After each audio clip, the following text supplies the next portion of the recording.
మొత్తము 5 మెంబర్స్ ని అరెస్ట్ చేయడం జరిగింది. దీంట్లో 2 నైజీరియా వాళ్ళు, తర్వాత 3 మన దగ్గర వాళ్ళు.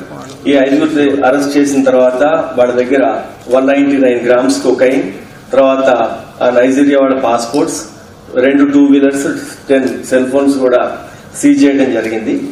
ఈ 5లో మనకి ఈ మొత్తము డ్రగ్ రాకెట్ నడిపే అతను డివైన్ ఎబుకా సుజీ అని అతను నైజీరియన్ అతను ఇప్పుడు ఇంకా పరారీలో ఉన్నాడు. అతని యొక్క మెయిన్ కీ అసోసియేట్ అనూహా బ్లెస్సింగ్ అని ఒక లేడీ, ఈమెను అరెస్ట్ చేయడం జరిగింది. ఈమె previously Dhoolpet police station limits లో కూడా ఒక కేసులో, డ్రగ్ కేసులో ఉంది. ఆమె అరెస్ట్ అయ్యి బెయిల్ మీద ఉంది ఆ కేసులో. ఇప్పుడు ఆమెను ఇంట్రాగేట్ చేసిన తర్వాత వచ్చిన ఇన్ఫర్మేషన్ బట్టి చూస్తే 20 టైమ్స్ ఇప్పటి వరకు ఆమె హైదరాబాద్ కి డ్రగ్స్ తీసుకొని వచ్చిందని అర్థమైంది.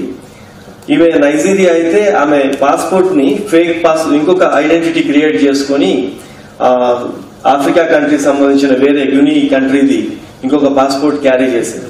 అదెందుకంటే ఇప్పుడు ఈ ట్రాన్స్పోర్టేషన్ మొత్తం కూడా డ్రగ్స్ క్యారీ దాంట్లో కూడా ఆ ఐడెంటిటీ ఎస్టాబ్లిష్ చేసి రేపు మొత్తం ఇదంతా అయిపోయిన తర్వాత మళ్ళీ వాళ్ళ కంట్రీకి వెళ్తే ఆమె క్లీన్ చిట్ గానే వెళ్లాలా. ఆమె ఒరిజినల్ ఐడెంటిటీ దాచిపెట్టుకోవడానికి ఇంకొక కంట్రీది కూడా ఫేక్ పాస్పోర్ట్ తీసుకొని ఈ ట్రావెలింగ్ చేస్తా ఉంది.